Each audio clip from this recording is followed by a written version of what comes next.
بذكر الله ترتاح القلوب وتنزاح المتاعب والكروب. متقی اور زاہد اللہ کے ہم نشین ہوں گے. حضرت سلمان فارسی سے روایت ہے کہ اللہ کے رسول نے فرمایا قیامت میں اللہ کے پاس بیٹھنے والے پرہیزگار اور دنیا سے کنارہ کشی کرنے والے لوگ ہوں گے، یعنی وہ جو زہداء ہوں گے، جو دنیا میں رہ کر دنیا کے تمام کام کرتے ہوں گے پر دنیا میں دل نہیں لگاتے ہوں گے.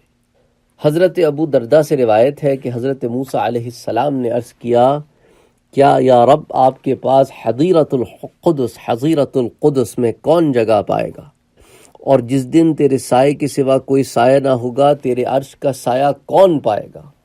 تو اللہ نے ارشاد فرمایا وہ لوگ جن کی آنکھیں زنا کی طرف نہ دیکھیں گی، جو لوگ اپنے اموال میں سود نہیں لیں گے اور اپنے فیصلوں میں رشوت نہیں لیں گے، وہ لوگ جو اپنے اموال میں سود نہیں لیں گے، جو اپنے فیصلوں میں رشوت نہیں لیں گے، ان کے لیے خوشخبری ہے اور بہترین ٹھکانہ ہے. اب آپ دیکھیں ہمارا معاشرہ کس طرف جا رہا ہے. ہماری آنکھیں زنا کر رہی ہیں، ہمارے اموال میں سود ملا ہوا ہے، اور ہمارے فیصلے جو ہے وہ یک طرفہ ہیں، پارشل ہیں، ان میں رشوتیں موجود ہیں. جو پیسے دیتا ہے اس کے حق میں فیصلہ کر دیتے ہیں، جو نہیں دے پاتا غریب کو پیس دیتے ہیں. حضرت انس سے روایت ہے کہ حضور نے ارشاد فرمایا 3 قسم کے لوگ اللہ سے قیامت کے دن گفتگو کریں گے. وہ شخص جو 2 آدمیوں کے درمیان تکبر سے نہ چلا ہوگا، وہ شخص جس نے اپنے دل میں کبھی زنا کا ارادہ نہ کیا ہوگا، اور وہ شخص جس نے اپنے کاروبار میں سود کی ملاوٹ نہیں کی ہوگی. اللہ اکبر. اس کو امام ابو نعیم نے حلیہ میں اور اس کو تاریخ اصبہان میں روایت کیا گیا ہے.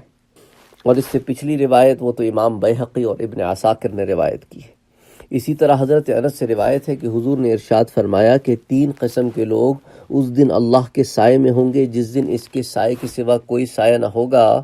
ایک وہ جس نے میرے دکھیاری امتی کا دکھ دور کیا، یعنی وہ شخص جس نے میرے امتی کا دکھ دور کیا. اللہ اکبر. اور دوسرا وہ شخص جس نے میری سنت کو زندہ کیا، اور تیسرا وہ شخص جس نے مجھ پر سب سے زیادہ درود پڑھا. تیسرا وہ شخص جس نے مجھ پر زیادہ درود پڑھا.